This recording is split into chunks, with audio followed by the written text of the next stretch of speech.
Daar's hy, baie dankie. Familie en vriende, baie welkom by hierdie gedenkgeleentheid van Johan Lotter se lewe. Is 'n dag waarin ons afskeid neem en dis ook 'n dag waarin ons sy lewe vier.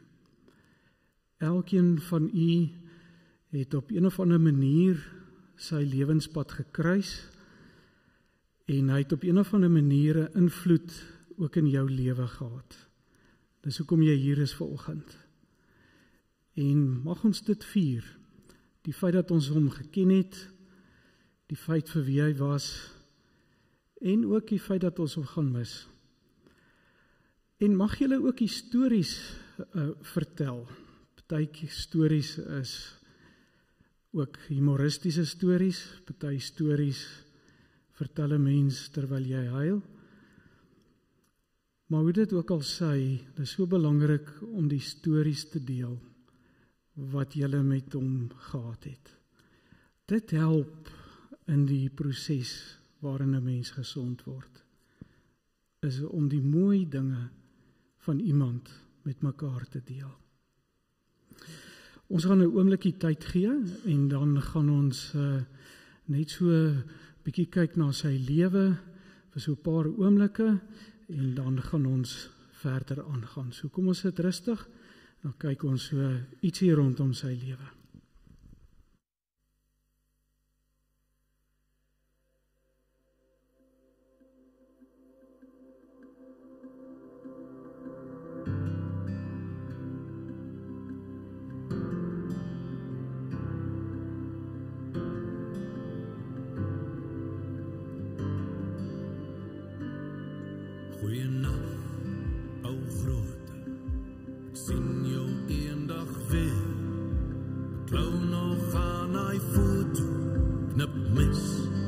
Hy was 'n man van die see, hy was 'n man vir die bos, man met soveel stories, kom het jy ons gelos. 'n groot boom het geval, die kryger in my verhaal, as die duister so verdwyn, wie sal die penkoppe dan sluit, aan die vloed van Marula Poel. Gestrooi my kroon, ek wil laaste dag op die nagajag, en die nachtgeil ons kon groet, en die nachtgeil jou kon groet.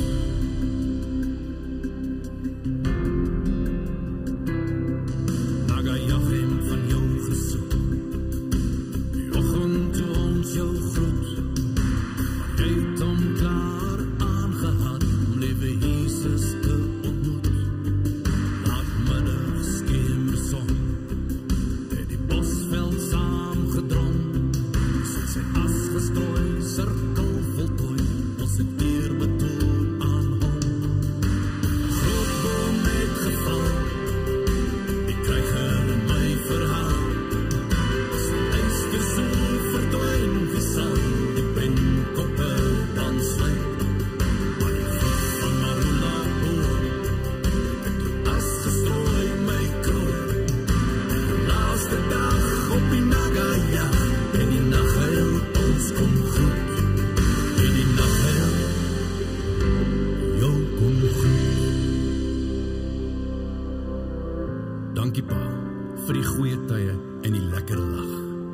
dat ek nou 'n harde koelvuur kan waardeer. Weet waar om die vis te vang, 'n man in die oë te kyk as ek hom groet en net vir ure vir die reën kan luister wat op die dak val. Ek onthou pa se kenmerkende diep stem. Groot hande, my eerste vis op pa se boot en pa se laaste een op my boot. Pa Louis, stuur groete daarbo vir oupa Louis en my eerste seun, Louitjie. 'n Groot boom het geval, kryger in my verhaal, as die yster so verdwyn, wie sal wat lekker burger gemaakt is, lekker blomkolen, de breibroodjes, snaaien, boortje en een vleesje, dat is er dan weer weg, mooi blij. Laatste dag op die nagajag, en die nachtgeil ons kon groet, 'n groot boom het geval,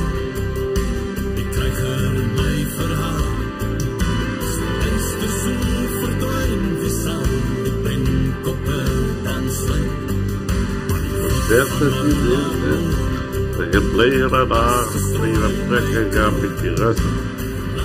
Die ik heb het beste hier te beetje, als het studieren werd, of het een vrijere stap.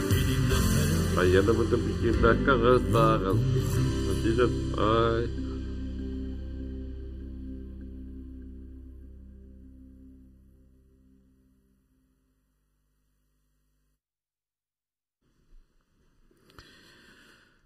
Geliefdes, kom ons gaan staan en dan sing ons 'n lied saam wat u daar op die blaadjie het wat uitgedeel is. Lied 164. Ons is almal hier te saam in die naam van die Here vergader. Kom ons staan en na die lied kan u weer u sitplek inneem.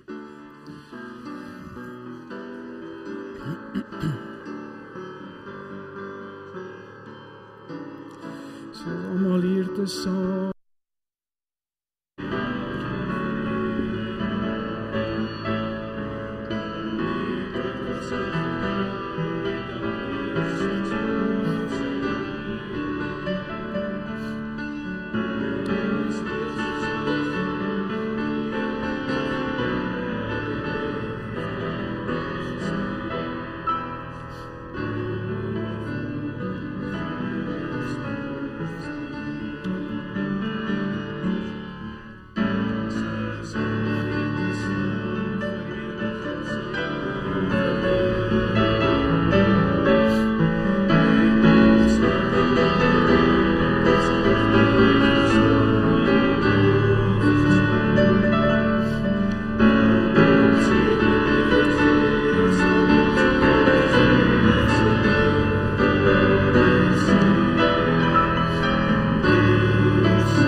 Kom ons gaan net saam bid.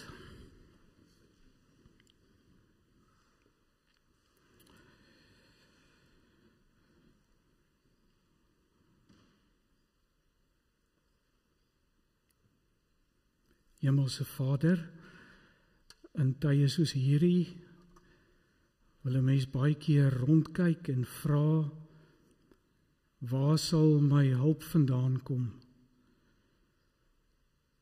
En dan weet ons hulp is van die Here wat die hemel en die aarde geskep het. Hy wat trou bly tot in ewigheid. Dankie dat u ook nou getrou is, dat u ons dra, dat u ons help om afskeid te neem, dat u ons help om te rou, en dat u ook weer genesing kom bring. En ons vertrou u daarvoor. Here, dankie vir Johan se lewe, dankie vir soveel mense wat deur sy lewe aangeraak is, verryk is, sy kinders, sy familie en vriende. Dankie vir die voorreg om hom te kon geken het, sy lewe te kon deel. Dankie vir al die mooi. Dankie vir die moeilike tye wat u daar was, vir hom gedra het. Dankie vir die kosbare tye. En nou, Here, wil ons vra dat u ook met ons sal praat deur die woord, en dat u ook vir ons sal aanraak vanuit u woord uit. In Jesus se naam bid ons dit. Amen. Ek gaan vir ons 'n gedeeltetjie lees uit Genesis 5 uit. Dis uit 'n geslagsregister uit. Ek lees net so die middelste deel van hierdie geslagsregister. Toe Henog 65 was, het hy die vader geword van Methuselah. Henog het na die geboorte van Methuselah nog 300 jaar naby God geleef en het seuns en dogters gehad. Henog se ouderdom was dus 365 jaar. Hy het naby God geleef en toe was hy nie meer daar nie, want God het hom na hom toe weggeneem. Toe Methuselah 187 was, het hy die vader geword van Lamech. Methuselah het na die geboorte van Lamech nog 782 jaar geleef en het seuns en dogters gehad. Methuselah was dus 969 jaar toe hy gesterf het. Ons gaan net tot daar lees. Baie keer voel die lewe vir 'n mens baie sinloos. En as 'n mens mooi oor die lewe dink, dan is die lewe in baie opsigte baie sinloos. 'n Mens word gebore en dan word jy groot, kan jy nie wag om skool toe te gaan nie. En dan is jy in die skool en dan het jy nie gedink dis hoe die skool werk nie, want jy moet allerlei huiswerkies en so doen.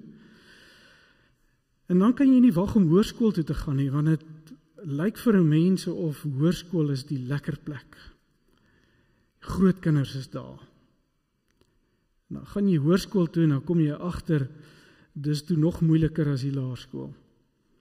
En so, hier in die begin van graad 8, dan hoop jy kan tog net matriek eendag by uitkom. En in jou matriekjaar, dan sien jy so uit na dit wat hierna gaan gebeur. Miskien gaan jy universiteit toe, dalk gaan jy begin werk, en 'n mens droom so van jy wil op jou eie wees, jou eie ding doen. En dan gaan jy dalk universiteit toe. En dan kom jy agter, maar dis geen grap om op universiteit te wees nie. Dis baie harde werk. Dis 4 keer soveel werk as in jou hele matriekjaar, doen jy in jou eerste jaar. En dan geniet jy so 'n bietjie van jou lewe, geniet die studentelewe en so aan. En dan so hier na die einde van jou studies, dan hoop jy net jy kan getroud raak. En jy dink, as jy getroud is die dag, dan gaan die lewe vir jou sinvol wees en gaan jy die diepte van die lewe na vore kom. En dan trou jy, en na die eerste paar maande, vir party mense sommer op die honeymoon tyd, maar na die eerste paar maande, dan kom jy agter, om getroud te wees is toe nou nie soos jy gedink het nie. Dis toe nou nie die ding wat jou gelukkig maak in die lewe nie. En dan dink jy, miskien as 'n mens net kinders kan kry, dan gaan dit jou lewe verryk. Dan kom die babietjies, en dan kom jy agter, hierdie babietjies steel jou lewe. Want al jou tyd en jou slaap en jou geld gaan daarin om hierdie babietjies groot te maak. En is baie harde werk. Nou ja, teen daai tyd dan werk mense al en jy het nie geweet om te werk is om elke oggend op te staan, vroeg klaar te maak, werk toe te gaan, vanmiddag terug te kom. En weer môre dieselfde ding te doen, oor en oor. En baie gou in jou lewe, dan begin jy uitsien na die dag wat jy aftree. Miskien as ek net 'n plekkie by die see kan kry en kan aftree, hierdie eentonige rotine net kan breek en net jou eie ding kan doen. En voor jy kom kry, dan tree jy af. En dan sit jy daar by jou huis, miskien het jy 'n stokperdjie, miskien het jy 'n tweede beroep, of miskien is jy maar net elke dag besig met allerlei goed. En dan wonder jy, waaroor het die lewe nou eintlik gegaan? Want nou is jy hier aan die einde van jou lewe. En vir baie mense sit in na hulle aftrede, veral as hulle hier by 70, 80 jaar raak, dan sit die mense eintlik maar en wag vir die dood. En dan gaan jy dood. En dan is die lewe verby. En baie mense kom hier in die 55, 60-jarige leeftyd, kom 'n mens tot die skok agter. Die lewe gaan by jou verby, dis so sand wat so tussen jou vingers deurhardloop. En jy weet nie eintlik wat moet jy met hierdie ding gemaak het nie, wat ons noem die lewe nie.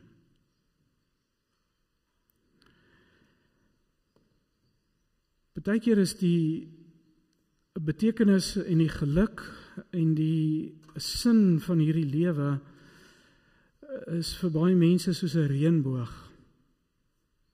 Ek het so 'n klompie jare gelede die voorreg gehad om daar op die hoofveld, toe ek van een dorp na die volgende ry, na 'n reënbui, toe sien ek vir die eerste keer in my lewe 'n reënboog reg voor my wat oor die pad strek.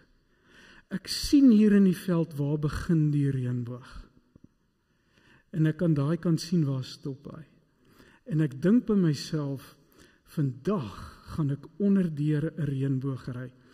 En my ma het altyd vir my gesê, dit was hierdie stories wat die ouer mense gehad het, as jy onderdeur 'n reënboog loop, dan word seentjies dogtertjies en dogtertjies word seentjies, né? Jy ken mos daai storie wat mense vertel het. En ek dink by myself, vandag gaan ek sien of dit waar is. Ek gaan vir die eerste keer in my lewe onderdeur 'n reënboog ry. Maar ek kom net nie by die ding nie. Hy bly voor my die hele tyd in die pad. Hoe verder ek ry, bly hy daar begin en hy bly daar eindig. En ek kom net nie by die reënboog uit nie. En vir party mense is die lewe en die betekenis en die sin van die lewe is soos 'n reënboog.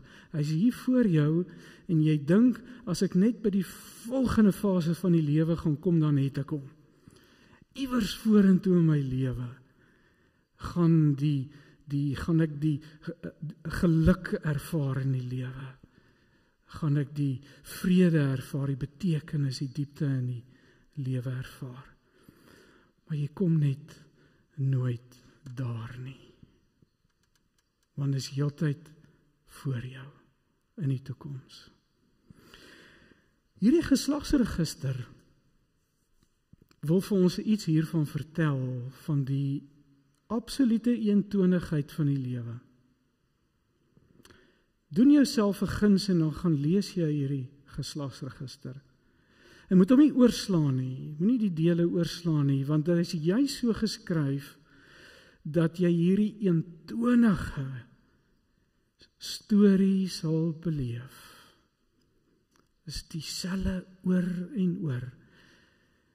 Hierdie persoon het so oud geword, toe kry hierdie persoon kinders, toe leef die persoon nog soveel jaar, toe gaan die persoon dood.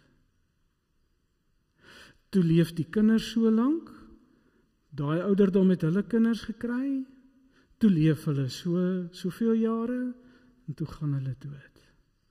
Oor en oor dieselfde storie, geslag tot geslag. Jy kom eintlik onder die indruk dat vir baie mense, ook in hierdie geslagsregister, is die lewe maar net 'n plek om te oorleef. Jy probeer net aan die kant uitkom, op die einde van die dag. Jy is te dankbaar as jy aan die kant uitkom. Maar hier in die middel van hierdie geslagsregister, kry jy iets anders. Die bewoording is anders. As jy dit in Hebreë sou kon lees, dan sou jy dit so duidelik opmerk, dat die bewoording, die sinskonstruksies is net heeltemal anderster as wat jy nou elke keer lees. En dis wanneer jy kom by die lewe van Henog. Skielik word daar ook nie meer gesê dat Henog gesterf het nie. Daar word byvoorbeeld die woorde gebruik, hy was net nie meer daar nie. En jy kom onder die indruk dat Henog in hierdie hele geslagsregister is die jongste persoon wat geleef het. Sy lewe was die kortste. En uit die persoon met die kortste lewe kom die persoon met die langste lewe. 'n Lang lewe was altyd gesien as 'n baie geseënde persoon. Die een wat die langste geleef het, Methuselah. En sy agterkleinkind is Noag, wat ons mos die hele verhaal ken van wat met Noag gebeur het. Noag en sy familie wat die Here gedien het. Iets was anders in Henog se lewe.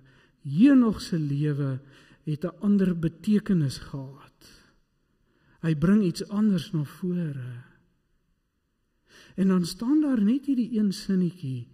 Wat het Henog se lewe anders gemaak? Hy het met God gewandel.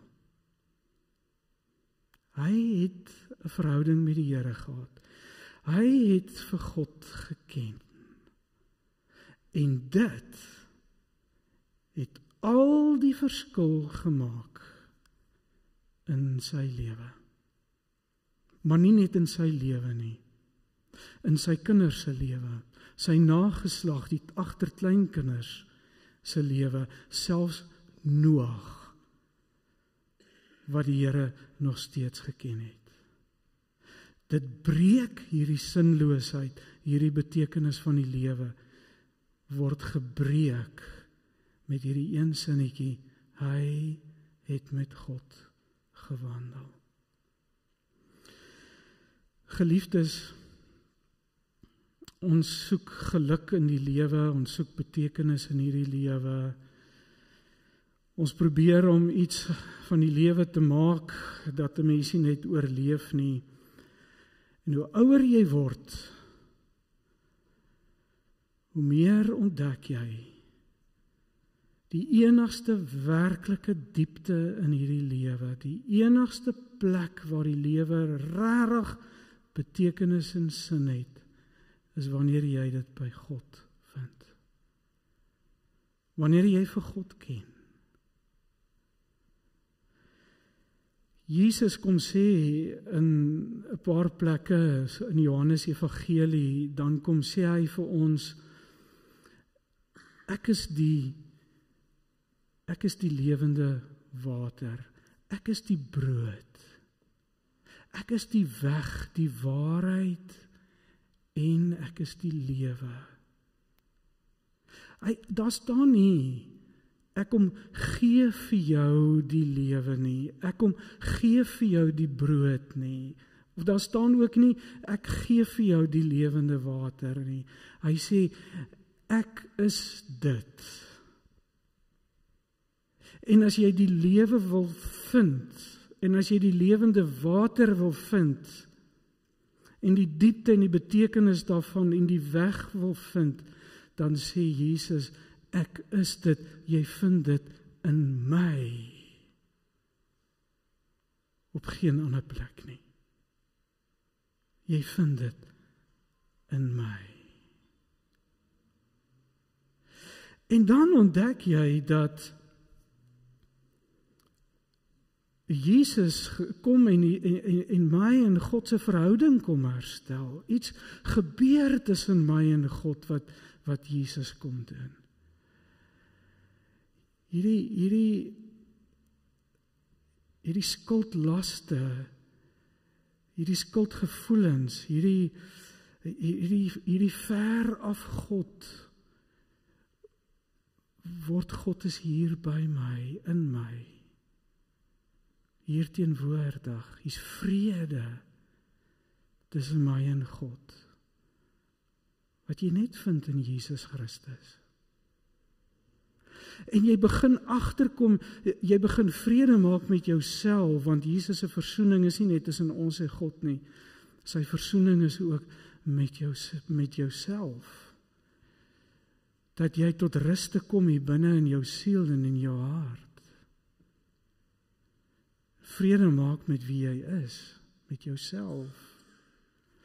En jy begin te verstaan, jy's deel van iets baie groter wat jy nie begryp nie. Die grootsheid, die enormiteit van hierdie lewe. Wat jy nie eers, jy's deel van God se storie, waarvan jy nie eers die stukkie verstaan, waarvan jy deel is nie. Ek sê altyd, ons lewe op aarde is soos wanneer 'n mens mos baie keer in 'n gesprek kom, mense praat met mekaar oor 'n ding, dan kom hier iemand van buite af en sluit hulle aan by die gesprek, en dan praat die persoon asof hy nou alles nou weet wat hier gesê is alreeds, en jy wat daar staan, wat die gesprek ken, dan dink jy, man, jy weet nie waarvan jy praat nie, want jy kom nou laat hier in hierdie gesprek. Dit is 'n bietjie soos die lewe is, nê. Ons kom hier in die jaar 2000 of in die laat 1900s, kom ons in hierdie Godse verhaal van die lewe in. 'n Groot verhaal, wat jare al aan die gang is. En ons is hierdie tyd is ons deel van die verhaal. En jy verstaan nie die hele verhaal nie. Want jy was nie die hele tyd hier nie. Jy verstaan die stukkie van hierdie verhaal waarvan jou lewe deel is. Ons praat baie keer asof ons die verhaal verstaan, die lewe verstaan. Maar jy is deel van 'n groter storie van God. So kom jy hier is in lewe. Jy het nie net gawes in hierdie lewe nie, jy is 'n gawe vir hierdie lewe, waar jy deel is van die Here se groot storie. Ek ken nie die hele prentjie nie, maar dis okay. Jy weet jy is deel van iets groot, wanneer jy met God wandel. En dan kom Jesus en hy kom herstel ons verhoudings. As dit hier binne in my herstel is, dan kom ek agter dat die lewe gaan ook oor die belangrike goed in die lewe, naamlik verhoudings. Jou lewensmaat word vir jou baie belangrik, wanneer jy met God wandel. Jou familie en jou vriende word vir jou baie belangrik. Dit wat tussen mekaar gebeur, word baie belangrik. Jy ontdek is eintlik ten diepste maar waaroor 'n groot deel van die lewe gaan. Dis oor verhoudings. En as jy met God wandel, dan kom jy agter, daar's nie tyd vir slegte verhoudings nie. Daar's nie tyd vir kwaai vriendskappe nie. Daar's nie tyd vir nonsens nie. Daar's nie tyd vir giere en geite nie, want die lewe gaan so ongelooflik vinnig verby. Daar's nie tyd om met hierdie goed in my hart rond te loop nie. En jy besef dit wanneer jy met God wandel. Wanneer jy perspektief begin kry oor waaroor gaan die lewe. En dan, as jy met die Here wandel, dan begin jy om elke dag die mooi, die kosbare van elke dag te beleef. Wanneer jy met die lekker warm koppie koffie daar op die stoep staan en die son skyn op jou en jy voel die hitte en jy weet, ek lewe. Die fotootjies wat ons nou gesien het van Johan daar in die bosveld by die see visvang. Daar te kan sit in die bosveld en te kan weet, ek lewe by 'n vuurtjie. Wanneer ek my maat se hand vashou en weet is iets dieps, iets moois tussen ons, die diepte van die lewe. En dan word die eenvoudige bord kos wat ek elke dag eet. Vanaand as ek in my bed gaan lê en die warm water gaan bad. word 'n belewenis van die Here wat hier teenwoordig is. In dit alles word vir my 'n realiteit.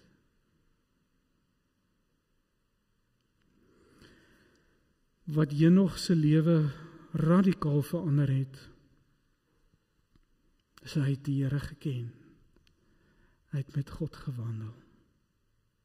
En klink vir my, as ek na die kinders luister, toe ek nou die dag al by julle was en saam gepraat het, Marinsja, julle wat vir Johan geken het,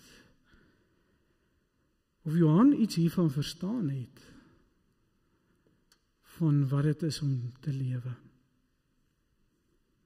Verstaan het wat dit is om vir ander om te gee, wat julle van hom gesê het, wat julle van hom onthou, sy wysheid, sy leiding, wat hy kom gee het, sy daar wees, sy mens wees, iets te verstaan van, waaroor gaan die lewe regtig, is om te wandel met God. Geliefdes, en dis wat Johan vir ons agterlos. Dis wat sy dood vir ons agterlos. Dis wat ons wat nog hier is in die lewe, wat iets hiervan moet saamneem, ook as ons hier weggaan. Ek hoop jy gaan hier weg en jy word so bewus van hoe kort is die lewe. Ek hoop jy gaan nie weg en raak bewus dat alles wat hier is en wat ons het is maar tydelik en is so gou verby. Ek gaan stap partykeer, is vir my 'n lekker ding om te doen, is om partykeer in 'n begrafplaas te gaan loop, op die grafte te lees, wanneer is hierdie mense begrawe, wat staan op hulle grafte geskrywe,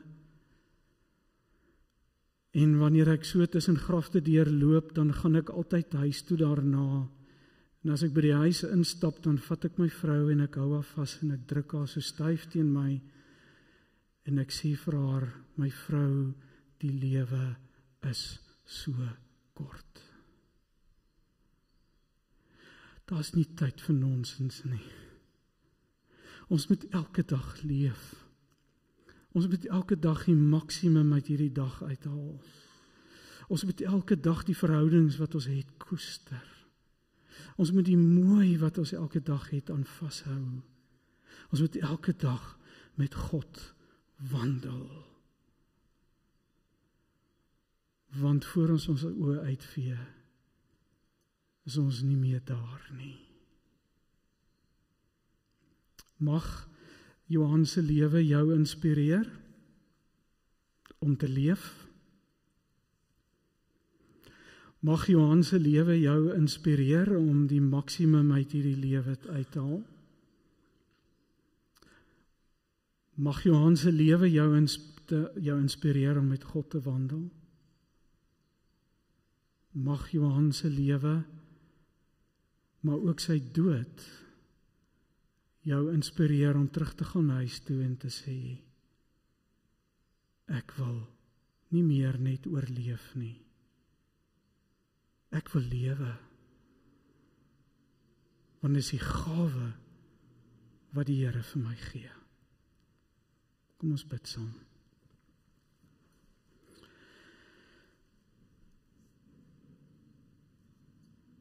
Here, dankie dat ons uit hierdie eentonige geslagsregister, dat U vir ons wil vanmôre weer aanmoedig, vir ons opgewonde maak, vir ons versigtig maak om te leef, dat U vir ons aanmoedig om met oorgawe te leef. Elke moment dit te voel, dit te ervaar, die Here se teenwoordigheid in elke oomblik te ervaar. Om te ervaar wat beteken dit om Christus te ken. om in die Here hierdie lewe te vind.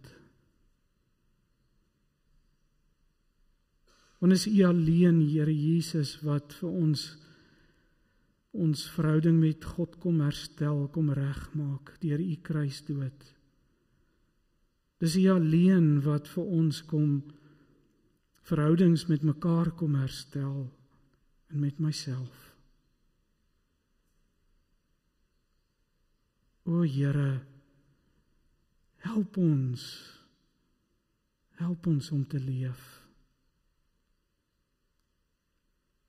Dankie Here vir die mooi herinneringe wat ons het van Johan. Dankie dat niemand hierdie kosbare herinneringe van ons kan steel nie en kan wegneem nie. Dat ons dit kan bære en bewaar in ons hart. Dankie dat ons stories kan deel. Dankie dat ons hom kan vier vir wie hy was.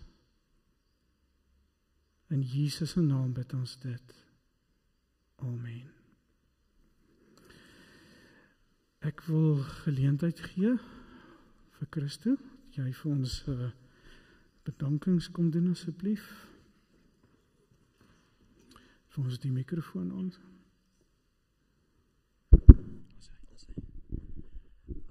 Goeiemôre. Ek is Christo. Julle weet nou wie ek is al my vrou. Ek wil net baie dankie sê vir die tyd van rou. Dit was vir ons bitter seer. Dankie dat julle saam met ons kan deel vandag. Ja, ek het 'n pa verloor, 'n vader en 'n rolmodel. Is nie maklik gewees nie. Maar soos hy sê, nee man, moenie huil, hy sal altyd 'n mens opkikker. Is nie maklik nie. Om Corrie, om Koos, om Tannie Loris, hulle sê dankie dat julle saam met ons gaan kyk, hulle is van ver af, hulle kan nie wees nie. Ja, ek wil net baie dankie sê vir alles, vir familie ook. My pa was 'n kompleks mens. As jy hom verstaan het, dis dit so. Jy moet hom verstaan het. Ons het, ek en my broer weet self, ons het altyd saam gestaan, ons het moes doen, en hy het gesê, dit word nie gedoen nie, en dan word ons agterente sal verjaar. So, daar was dissipline, daar was altyd 'n silwer randjie op die wolk. Ja, ek sê baie dankie. En ek wil pa sê, dankie vir die stewige fondasie. 'n paar vir ons agtergelos vir my broer. Verskoon tog. En dit sal vorentoe gelê word. Dankie nogmaals. En dankie wat julle opgeofferd om die tyd saam met ons te spandeer. Ek waardeer dit baie vir my broer se kant. En familie. Ja, op die oomblik het ek baie om te sê nie. Die weergawe wat ons op die film gesien het, dit sprei boekdele. Hy was 'n gelukkige mens, saam met die mense wat hy gewerk het. Julle weet, hy was 'n mens, 'n mens. So ja, ek sê baie dankie, nogmaals, dankie.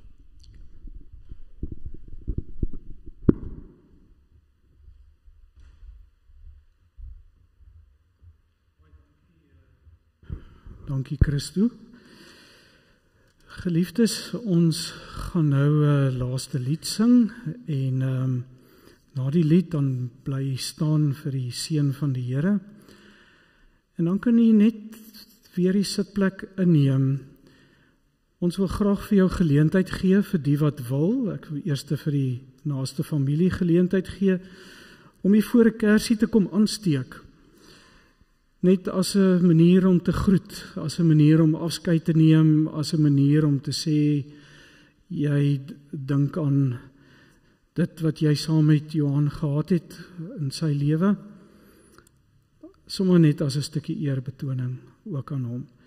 So ons gee eers vir die familie kans, die naaste familie, en dan as jy klaar die kersie aangesteek het, kan jy rustig uitbeweeg uit die kerkgebou uit, en ons sal gaan nie nog daarna ietsie gebeur nie, so dan kan jy rustig uitbeweeg en huis toe gaan. Kom ons staan en dan sing ons saam die laaste lied wat jy daar op die blaadjie het, O Heer my God.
Geliefdes, ontvang die Here se seën, want hy stuur jou nie met leë hande uit nie.